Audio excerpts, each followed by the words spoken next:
Leslie Caron's life began like a fairy tale but unfolded as a story of pain, survival, and redemption.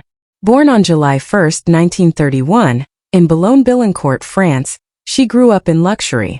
Her father, Claude, was a pharmacist, and her mother, Margaret, had once danced on Broadway. Their home overlooked the Seine and was filled with servants, a butler, a chef, a governess, and maids. Leslie rode to school in a limousine and spent summers at her grandparents' countryside estate. But when war reached France in 1940, that perfect world vanished. The family's fortune disappeared, and their lives were reduced to hunger and fear. Leslie wore shoes made from her great-grandmother's opera gloves and ate whatever scraps they could find. Potato peels, horse meat, even weeds. The trauma of losing everything stayed with her for life. Her emotional wounds had begun even earlier. When she was 5, her beloved Austrian nanny, Greta, left suddenly. Devastated, Leslie stopped eating. Doctors feared she might die and sent her to a Swiss boarding school, hoping mountain air would restore her appetite. Instead, it made things worse. Lonely and afraid, she began hiding food in her cheeks. The school punished her cruelly, forcing food down her throat and locking her away when she resisted. Once, when her mother visited, she pried open Leslie's mouth and found rotting food inside. The humiliation and fear planted the seeds of anorexia that haunted her for 70 years. During the war, Leslie grew up amid deprivation. At night, she slept fully dressed to keep warm. She remembered the silence when Jewish families in her neighborhood vanished without explanation. That silence, she said, was louder than bombs. Her mother, cold and ambitious, turned all her hopes toward Leslie's talent. Ballet was never about art. It was a means to regain social standing. Margaret pushed her daughter relentlessly, inspecting her mouth during meals and forcing her to train for hours a day. By 11, Leslie was studying at the Paris Conservatoire. By 14, she was performing professionally despite being undernourished and exhausted. Her fragile body caught the attention of choreographers who saw beauty in her thinness. At 17, during a Paris ballet performance, Gene Kelly noticed her. 2 years later, he returned to cast a new face for his film An American in Paris. Remembering the shy young dancer, he offered Leslie a 7-year MGM contract.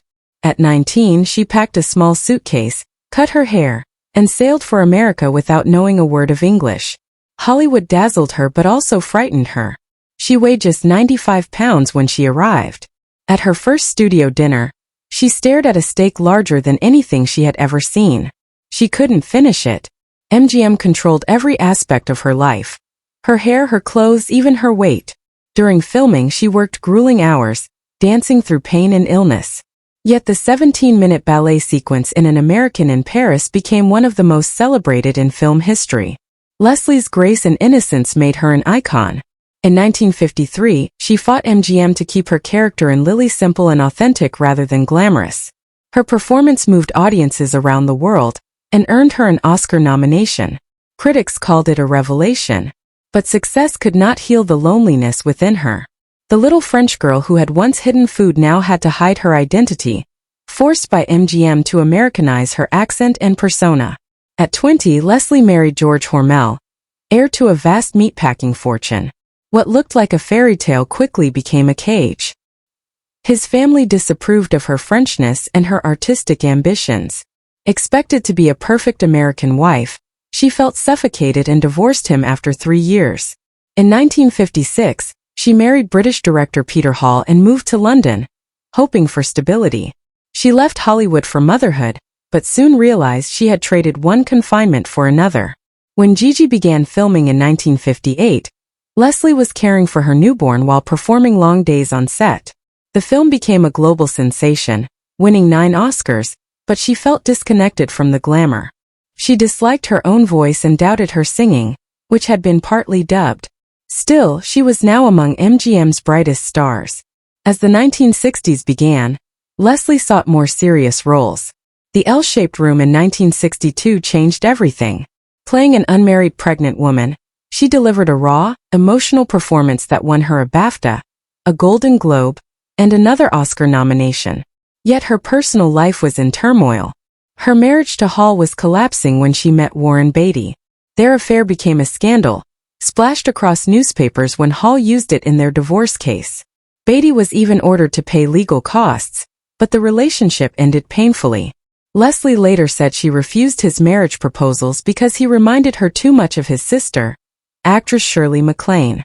In 1969 she married producer Michael Laughlin, but he too betrayed her with constant affairs.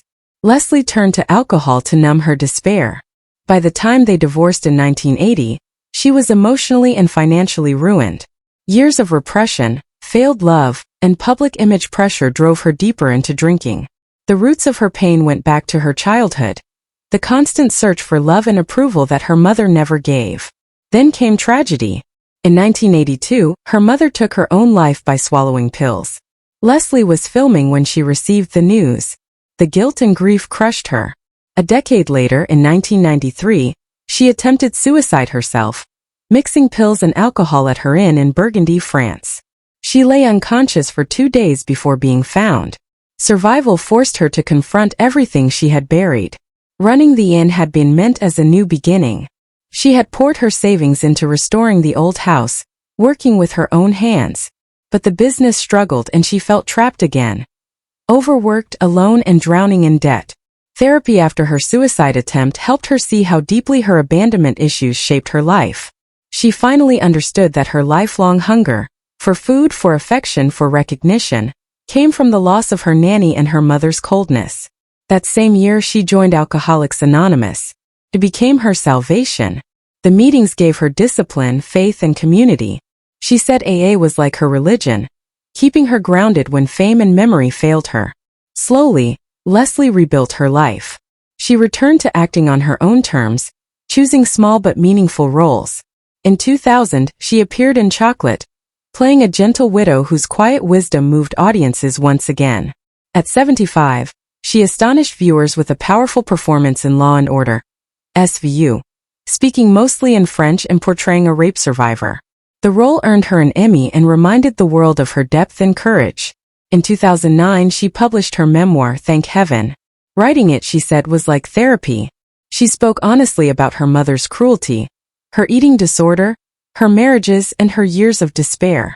For the first time, she told her story without shame. That same year, she received a star on the Hollywood Walk of Fame, placed poetically between Gene Kelly and Louis Jordan. Warren Beatty attended, a symbol of forgiveness and lasting friendship. Even in her later years, Leslie remained admired by younger generations. Natalie Portman cited her as an inspiration for Black Swan. Her legacy endured not only in dance and film, but in her honesty about mental health and addiction.